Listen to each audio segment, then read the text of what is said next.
What's the deal? You live and direct from Breakthrough Sounds, Studio A. It's your boy IamVido. I got my boy Dirk with me. And this is Make America Legendary Again, Part 2.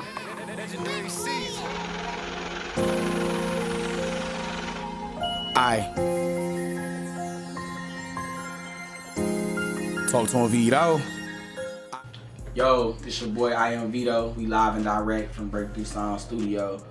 Last time we showed y'all my neighborhood. We showed y'all where I grew up at, what schools I went to, the store I used to shop at in my neighborhood. But this time we brought y'all to the studio so we could show y'all like the recording process, how things get done, and just give y'all some insight of what's going on with the legendary brand and the shit that's coming up and the things I'm working on. That's my boy Dirk, the engineer right there. He one of the lead engineers at Breakthrough Sounds. He be getting my sound together. Running up my check-in Nike Tech Polo to crew neck. One more time. And did my running up my check-in Nike Tech Polo to crew neck. One more time. Couple. And did my running up my check-in Nike Tech Polo to crew neck. Let me hear it.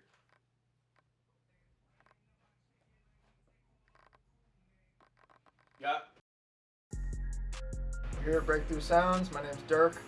I come from South Florida. Just moved up to Cleveland at the end of last year. Started working with Vito at the beginning of this year. Ever since our first session, we kind of clicked.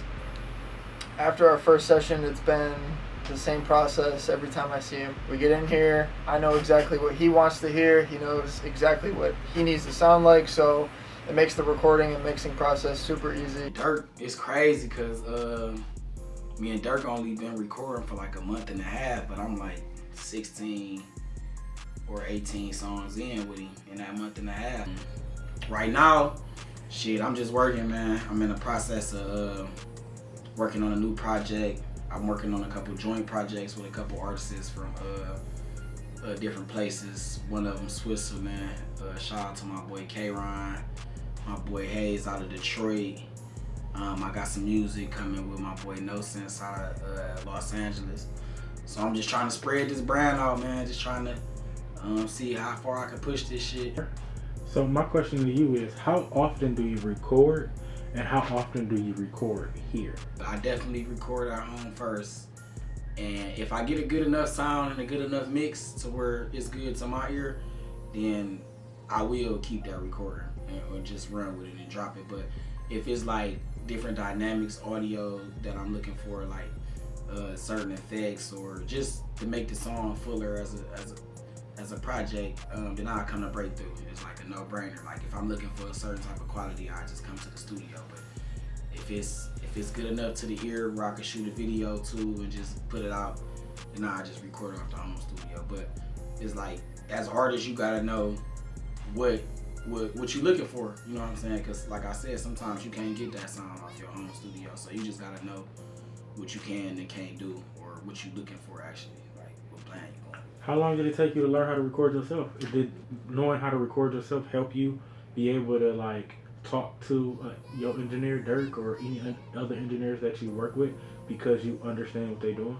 Definitely. Like it took me. I've been recording myself for a couple years now, but I would say like 2 years ago, I already locked in on recording myself. So from that time span to now, it's like 2 years it took me to learn how to officially record and like mildly mix my music.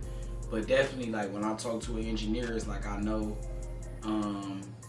certain, if I'm looking for a certain direction for a song to go in, like I definitely understand the lingo, plugins to use that I use on my home studio. It's all different type of stuff. So yes, it definitely educates you better as an artist, so you could know how to translate that to your engineer for sure. So I advise all artists to at least do research on how to record yourself, at least so you could just talk intelligent to an engineer when you're looking for certain stuff.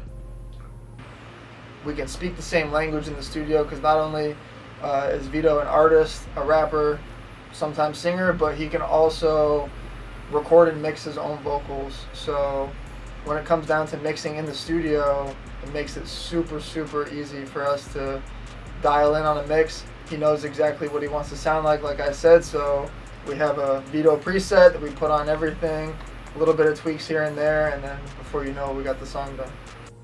What made you pick Breakthrough? Breakthrough was a studio that I used to go to. They had an old location in downtown Bedford, so I used to go there first. And when they switched locations to Valley View, where they at now, it's like I just reconnected with them and just came back in. And then once I seen that they had like a bigger space and more stuff to offer, and I just like the environment. Like, you know what I'm saying? It's a no smoking environment. It's like a clean environment. It's like a friendly environment. Everybody, even the artists that I don't know, in and out through the studio, they speak, they be respectful. I like that it's very structured and organized as well. It's not too much like the drama and the riffraff coming in out the studio. So it's comfortable too, you know what I'm saying? So I usually get 2 hours when I come to the studio, but the difference is I make, when I come to the studio, I'm not just punching in and just recording one song. Like it's been times where I haven't recorded 3 songs in 2 hours. It's just coming to the studio prepared, and that's another thing. Like, you gotta be prepared. I mean, everybody got their own way of doing stuff, but you got artists that come to the studio and they spend $100 on studio time and record one song in 2 hours, which is cool. But I like to maximize my time. Like, I record like this, so if I can squeeze out 3 songs in 2 hours, then I do that. And that all just come from being prepared, like just having everything ready before you get here, rehearsing it before you get to the studio. And so when you get in the studio, you just laying it down, and then he putting, I'm simple with it. I let Dirk put a light mix on it.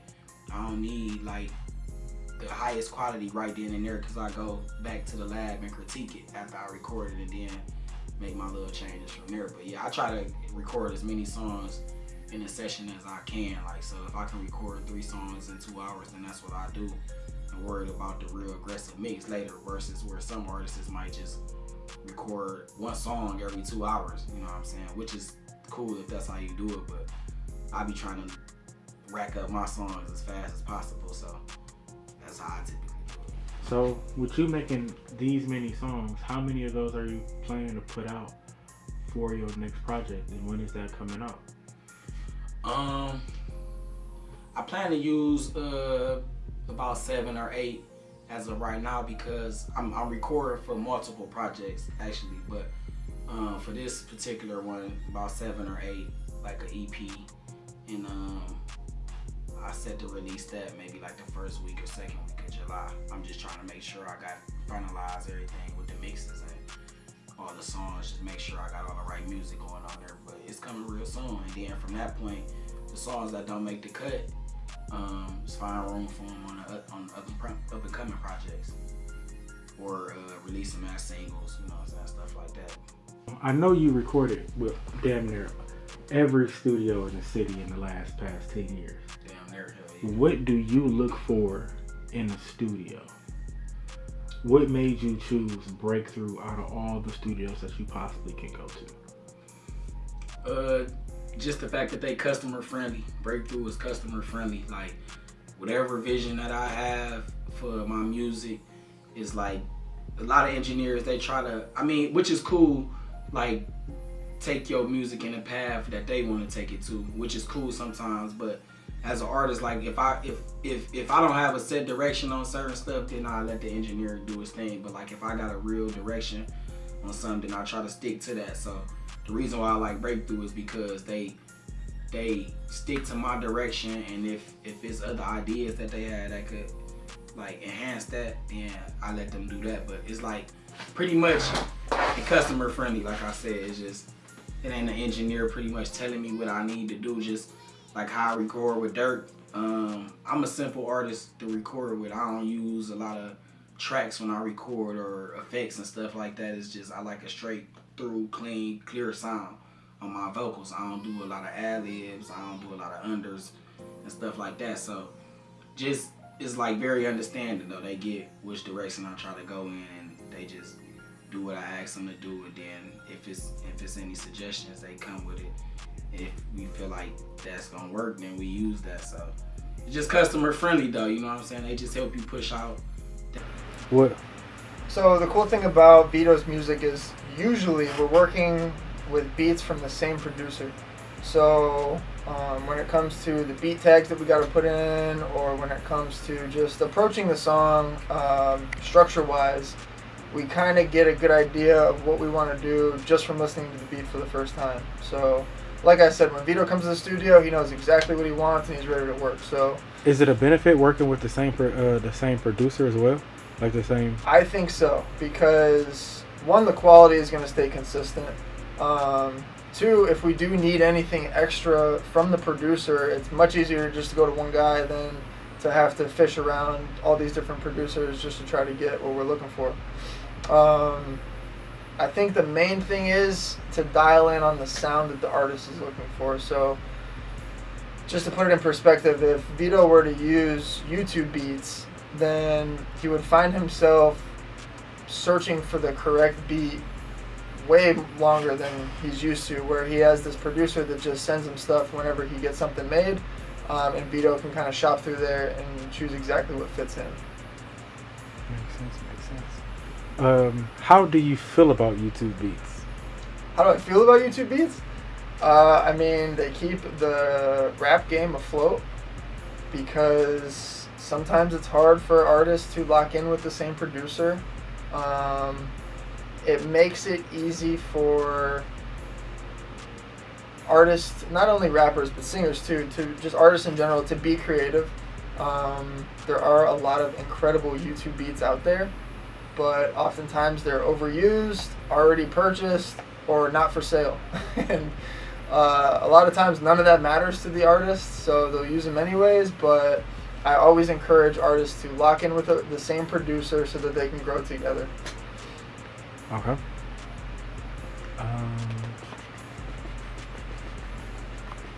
Help us out, Vido. What you got? What you got? Give us a question.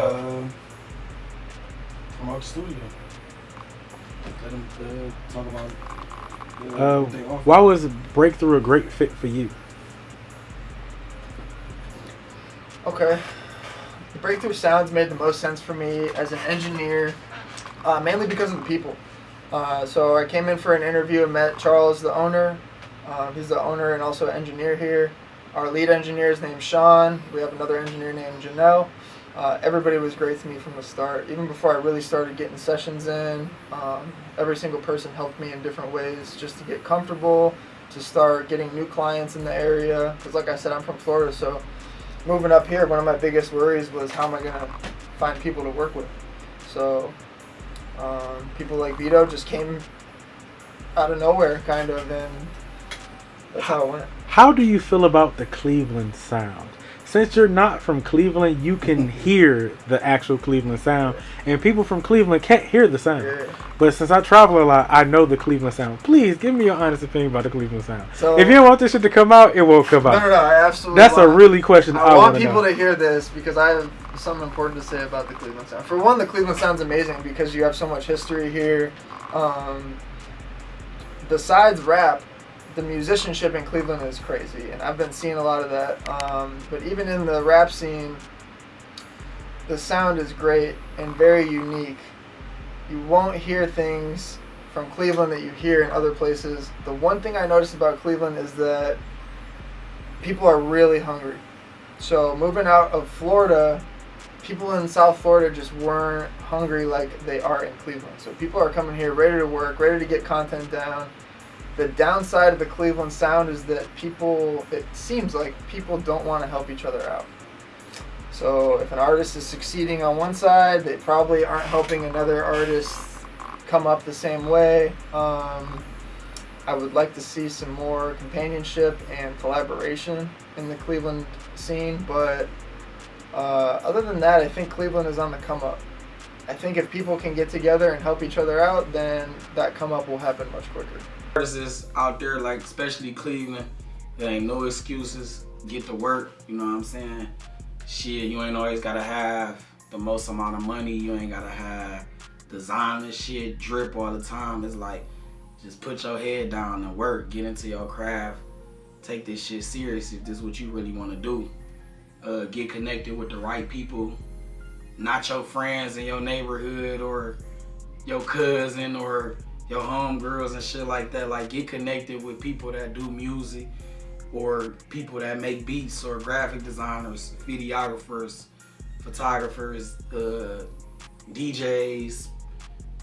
Make them your friends, you know what I'm saying? People that can actually get your music into places that you need it to be, or you be around the right environment for you to grow as an artist. Like your immediate family, your friends and all that shit, like they support you, but they don't know the people that you need to know to make this shit possible. Like the support appreciated, but like you gotta put yourself in the right position to win. Like you can't make no excuses, cause ain't nobody gonna push your shit harder than you, and ain't nobody gonna like take care of this shit like you gonna do it. So it's like a lot of artists in the city be making excuses because they be chasing the wrong shit, you know what I'm saying? They don't really focus on the work aspect of it. Like it ain't no excuses. I got a real job, 9 to 5. Like I get off work, come to the studio, get off work, record, get off work, create content, take pictures, make videos, anything, make phone calls to the people that I associate with musically, like just staying in the loop or just trying to stay busy or staying around and shit. Like that's what you can do. Like instead of spending money on kicking it and doing certain shit, like invest that into yourself, into your music career, into beats, studio time, equipment. I mean, that's pretty much it, man. Like it's we gotta stop making excuses, man. It's just because your music, people is listening to it in Cleveland. Like, let's expand. Let's get it outside the city. Let's get it into different markets. Try new things. Like, just don't stay set on city clout or fame. Like, it's way further avenues that you can go and to push this shit, to make it bigger. Like, people be asking me, like, how did I get a song with somebody from Switzerland? Like, shit, the internet. Like, I'm from the era where the internet wasn't as big, so it's like over the years it done gotten bigger. It's like I'm figuring out ways to like grow through that, because you in contact with people that it's really a million people at the leisure of your phone, you know what I'm saying? Just pressing a couple buttons. So you gotta utilize that shit. Shout out your grams and stuff, your social media. Legendary. IamVido Legendary. That's my Instagram. That's my Twitter. That's all my social medias. YouTube as well. Subscribe to my YouTube channel.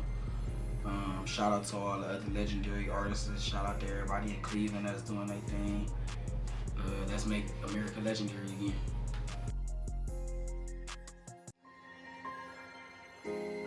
Talk to IamVido. You think you get a reward without taking a risk? Hustling like a bitch, working my hands till I'm breaking my wrist. Fuck rap, I'm making hits, why these fuck niggas making a diss? For bad, I'm making flips, switching whips, and I'm taking a trip. I just took a couple racks up out the bank and did my two-step. Running up my check and Nike take polo the crew neck. No Instagram, I'm verified, and bitch, I got a blue check. Get money, staying out the way, yeah, that's my new flex. New nigga, I done upgraded from my old bitch. New money, touch it every day, still got them old strips. New style, they want me to go back to my old shit. All up in my business like you know me, you don't know shit. New hater.